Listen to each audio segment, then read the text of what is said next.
Cette actualité vous est présentée en collaboration avec Cryptost Academy. Ayez un temps d'avance sur le marché crypto en rejoignant notre communauté premium.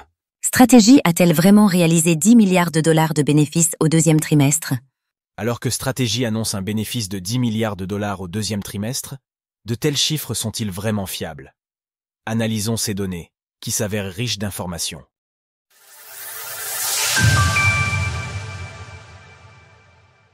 Strategy présente ses résultats trimestriels.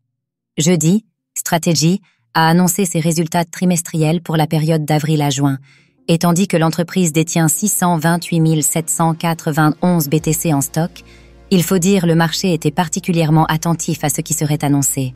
Sur le papier, tout semble au beau fixe, puisque Strategy met en avant un résultat opérationnel de 14 milliards de dollars, un bénéfice net de 10 milliards de dollars, amenant ainsi un bénéfice par action de 32,6 dollars. Seulement voilà, le choix des mots a son importance, puisque pour parler de bénéfice, Strategy n'utilise pas le terme anglais « profit », mais bien « net income », qui peut également se traduire par « revenu net ».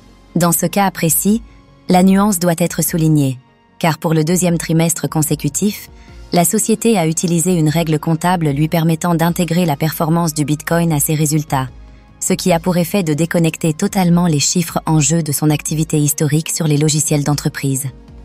Le résultat d'exploitation du deuxième trimestre 2025 s'est élevé à environ 14,03 milliards de dollars, soit une hausse de 7106,4% par rapport à l'année précédente.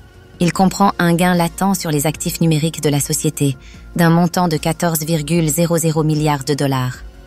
Il s'agit du deuxième trimestre où nous appliquons la comptabilité à la juste valeur.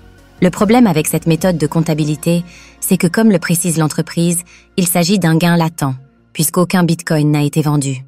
Par conséquent, les résultats trimestriels de Strategy sont maintenant soumis à la volatilité du BTC, quand bien même l'entreprise se contente d'holders sans acter réellement de gains ou de pertes.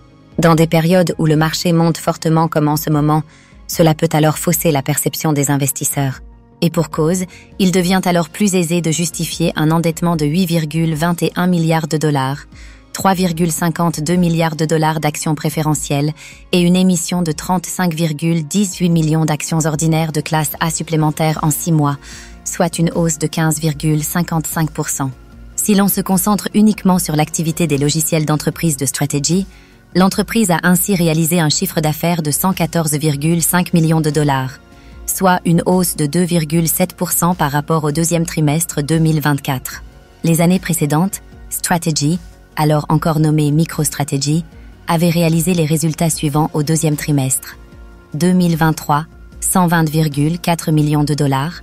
2022, 122,1 millions de dollars. 2021, 125,4 millions de dollars. Alors même que les performances réelles de l'entreprise sont en baisse depuis des années, le cours de son action a explosé en bourse, bien au-delà de la performance du BTC.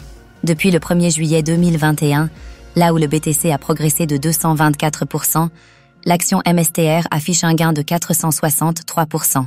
Cours de l'action MSTR en données mensuelles. Face à une telle surévaluation, il conviendra donc de faire preuve d'une grande prudence vis-à-vis d'un éventuel retournement de marché. Sources: Strategy TradingView. Retrouvez toutes les actualités crypto sur le site cryptost.fr.